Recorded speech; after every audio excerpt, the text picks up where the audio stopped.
Power education point channel में आप सभी का स्वागत है। आज हम लोग देखेंगे यूपी पॉलिटेक्निक 2022 फिजिक्स सब्जेक्ट का 30 अति महत्वपूर्ण प्रश्न।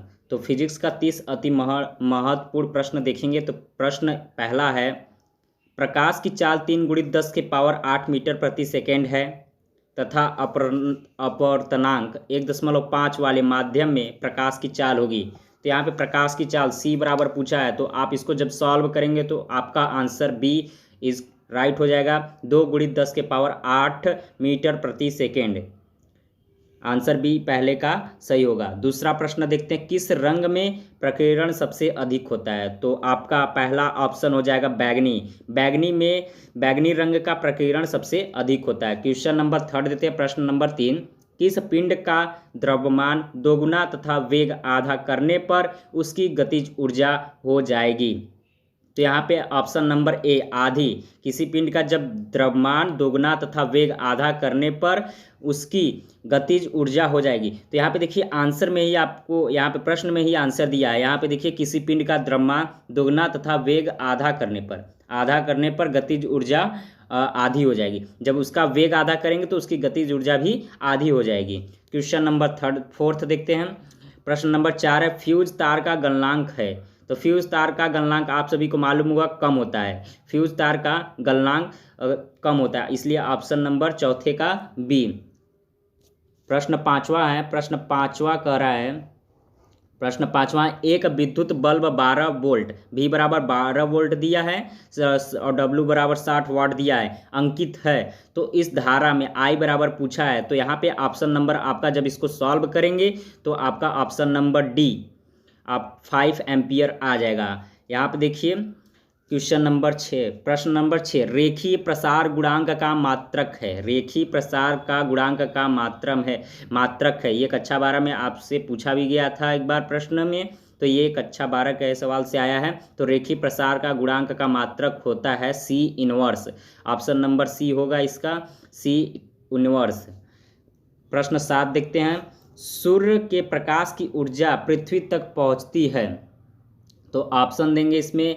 तो यहाँ पे सूर्य के प्रकाश की ऊर्जा पृथ्वी तक पहुँचती है, तो किसके कारण पहुँचती है। तो यहाँ पे विकिरण द्वारा। किसके कारण पहुँचती है सूर्य की प्रकाश की किरणें पृथ्वी पर? विकिरण के कारण द्वारा। ठीक है, प्रश्न 7 का सी ऑप्शन नंबर सही होगा।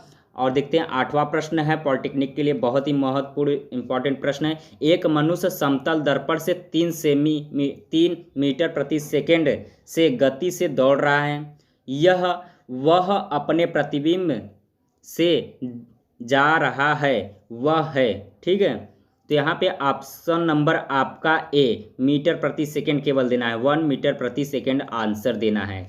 ठीक है, क्वेश्चन नंबर 9 देखते हैं। 9 बहुत ही अति महत्वपूर्ण है पॉलिटेक्निक पेपर की दृष्टि से। रॉकेट किस सिद्धांत पर कार्य करता है। रॉकेट किस सिद्धांत पे करता है। तो आपको इसको मालूम होगा, रेखीय संवेग संरक्षण के नियम के अनुसार रॉकेट के सिद्धांत पर काम करता है। रेखीय संवेग संरक्षण के सिद्धांत पे रॉकेट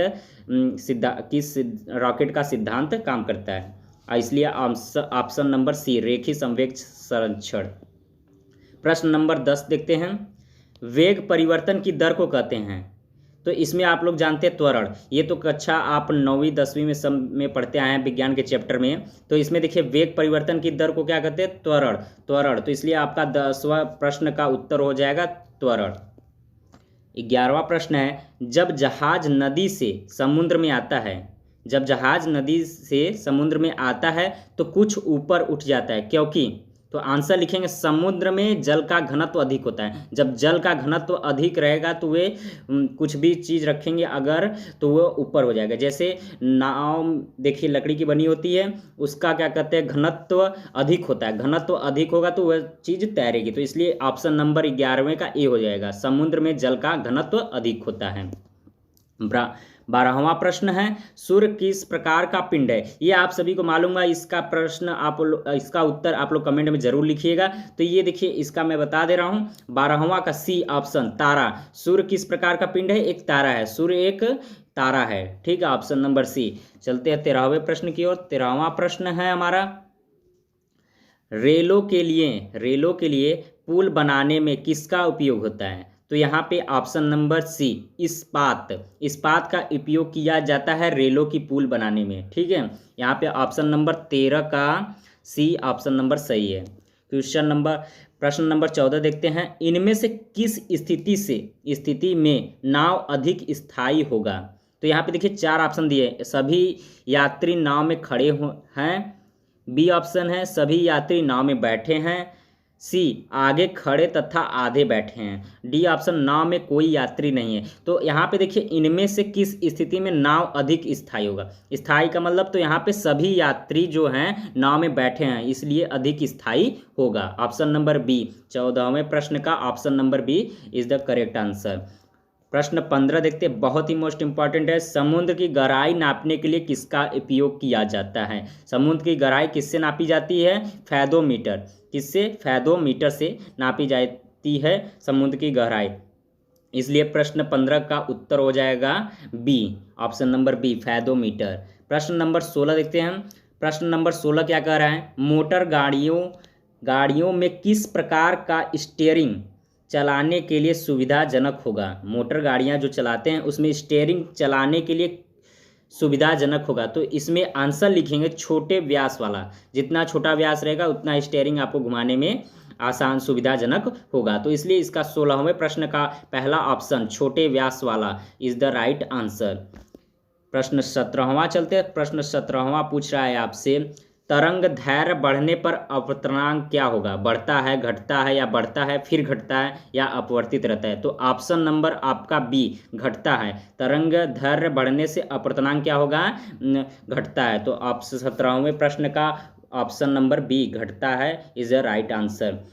प्रश्न 18वां देखते हैं, विद्युत बल्ब में फिलामेंट बना होता है, ये आप सभी को मालूम है, जरूर से बताइएगा। तो 18वें का ए, टंगस्टन से बना हुआ था। विद्युत जो बल्ब जलते हैं आप सभी के घरों में, तो वो किससे बना रहता है, टंगस्टन से।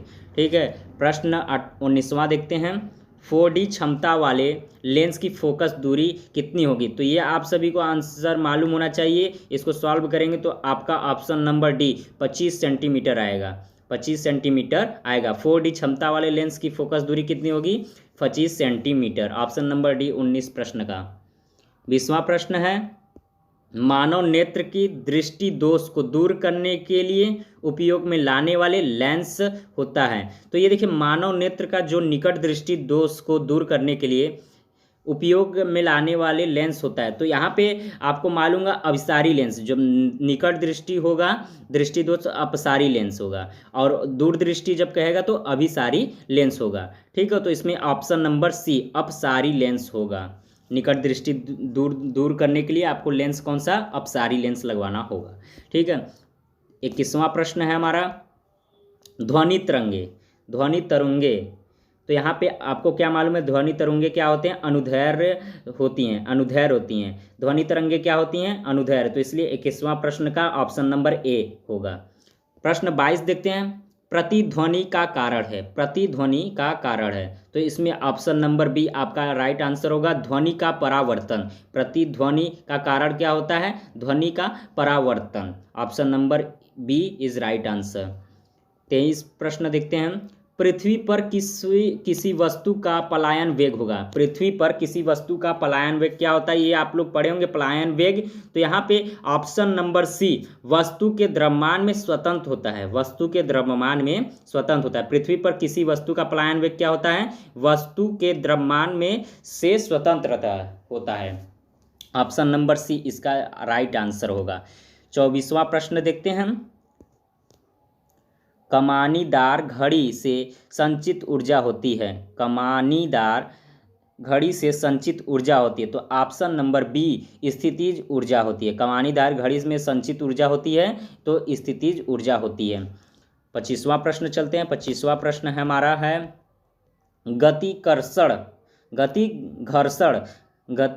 घर्षण बल चरम घर्षण बल से क्या होता है, बड़ा होता है या छोटा होता है या बराबर होता है, कभी बड़ा तो कभी छोटा होता है। तो ऑप्शन नंबर बी छोटा होता है। गति घर्षण बल चरम घर्षण बल से छोटा होता है। तो ऑप्शन नंबर बी, 25वें प्रश्न का ऑप्शन नंबर बी छोटा होता है इज अ राइट आंसर। प्रश्न 26 देखते हैं। निम्नलिखित में से किस समूह की सभी राशियां सदिश है? निम्नलिखित में से किस समूह की सभी राशियां सदिश है? तो ऑप्शन नंबर सी आपको दिख ही रहा होगा, वेग, त्वरण, बल, ये सब क्या है? सदिश राशियां हैं। ये सब क्या हैं? सदिश राशियां। वेग हो गया, त्वरण हो गया, बल हो गया, ये सब आपकी सदिश राशियां हैं। 26वें प्रश्न का option number C is a right answer. 27वां प्रश्न देखेंगे। यदि दो राशियों का परस्पर ग्राफ सरल रेखा हो तो राशियां क्या होगी? यदि दो राशियां का परस्पर ग्राफ सरल रेखा में हो तो राशियां क्या होगी? तो आप सबको मालूम है, अगर दो राशियां परस्पर ग्राफ पे सरल हो तो राशियां क्या बनेंगी? अनुक्रमानुपाती होती हैं। जब दो राशियां परस्पर ग्राफ पे सरल रेखा हो तो राशियां क्या बोलेंगे? अनुक्रमानुपाती होती हैं। ठीक है। 27वें प्रश्न का option number D is a right answer. 28वां प्रश्न चलते हैं। ध्वनि तरंग का वेग सबसे अधिक होता है। ध्वनि तरंग का वेग सबसे अधिक होता है। तो ध्वनि तरंग का वेग सबसे अधिक किस में होता है? तो यहाँ पे ऑप्शन नंबर बी ठोस में। ध्वनि तरंग का जो वेग सबसे अधिक होता है ठोस में होता है। तो 28वां प्रश्न का आपका आंसर बी, ठोस में। 29वां प्रश्न देखते हैं हम। परासर्व ध्वनि की आवृत्ति होती है। तो ऑप्शन नंबर आपका डी, 20,000 हर्ट्ज से अधिक। 20,000 हर्ट्ज से अधिक। 30वां प्रश्न, ये हमारा लास्ट प्रश्न है। अंतरिक्ष में रॉकेट में गतिशील व्यक्ति में कौन सी ऊर्जा उत्पन्न होती है? अंतरिक्ष में रॉकेट गतिशील व्यक्ति में कौन सी ऊर्जा उत्पन्न होती है? तो आपको मालूम है गतिज ऊर्जा होती है। गतिज ऊर्जा अंतरिक्ष में जब रॉकेट में गतिशील होती है तो व्यक्ति में कौन सी ऊर्जा उत्पन्न होती है? तो यहाँ पे आप ऑप्शन नंबर बी, गतिज ऊर्जा उत्पन्न होती है। ठीक है। 30वां, मैंने 1 से लेकर 30 प्रश्न बताए, ये जो बहुत ही अति महत्वपूर्ण है पॉलिटेक्निक 2022 के लिए। तो अगले वीडियो में मैं केमिस्ट्री का ये 30 महत्वपूर्ण प्रश्न आपको यूट्यूब पे मिल जाएगा, पावर एजुकेशन पॉइंट चैनल पे। आज चैनल को सब्सक्राइब कर लें और आज के लिए इतना ही। धन्यवाद।